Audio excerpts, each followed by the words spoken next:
அனைவருக்கும் வணக்கம். சற்று முன்பு வெளியான முக்கிய அறிவிப்பின்படி குடும்ப தலைவிகள் அனைவரும் பயன்பெறும் வகையில் கலைஞர் மகளிர் உரிமை தொகை திட்டம் குறித்து இன்று முக்கியமான மகிழ்ச்சி தரும் செய்திகள் வெளியாகியுள்ளன.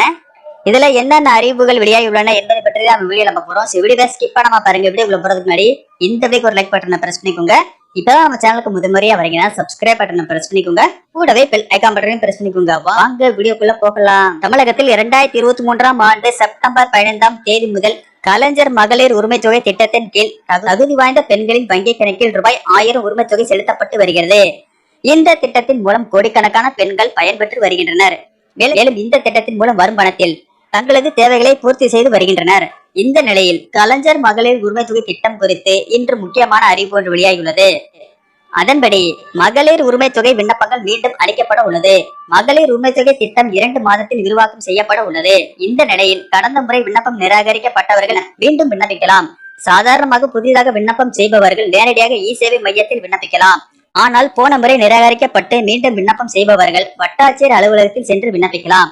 இந்த மகளிர் உரிமை தொகை திட்டத்தில் குடும்ப தலைவிகள் அல்லாதவர்களுக்கு பணம் கிடைக்கும். ஒரு வீட்டில் அப்பா 2 மகன் 3 மகள் இருக்கிறார்கள். யாரும் திருமணமாகவில்லை, அம்மா உயிரோடு இல்லை என்றால் வீட்டில் உள்ள 21 வயது நிரம்பிய முதல் பெண்ணுக்கு பணம் தரப்படும். அவர் குடும்ப தலைவி இல்லை என்றாலும் மகளிர் உரிமை தொகை மூலம் பணம் வழங்கப்படும் என்று தமிழக அரசு அறிவித்துள்ளது. இந்த விண்ணப்பத்தை பரிசீலனை செய்து அவர்கள் தகுதியானவர்களாக இருந்தால் அது ஏற்றுக்கொள்ளப்படும். இதன் மூலம் மீண்டும் நிராகரிக்கப்பட்டவர்களுக்கு வாய்ப்பு வழங்கப்படும் என்று அறிவிக்கப்பட்டு உள்ளது.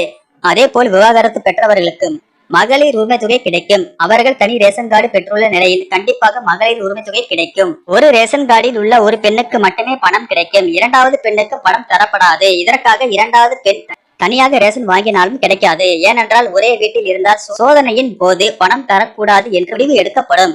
கள ஆய்வில் ஒரே வீட்டில் 2 ரேஷன் கார்டு இருந்தால் அதில் 2வது ரேஷன் கார்டு நீக்கப்படும்.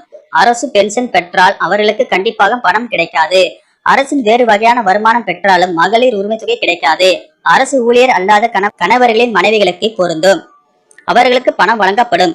புதிதாக திருமணமாகி ரேஷன் கார்டு பெற்றவர்கள் அரசு ஊழியர் அல்லாத பட்சத்தில் பணம் வழங்கப்படும் என தெரிவிக்கப்பட்டுள்ளது. நன்றி, வணக்கம்.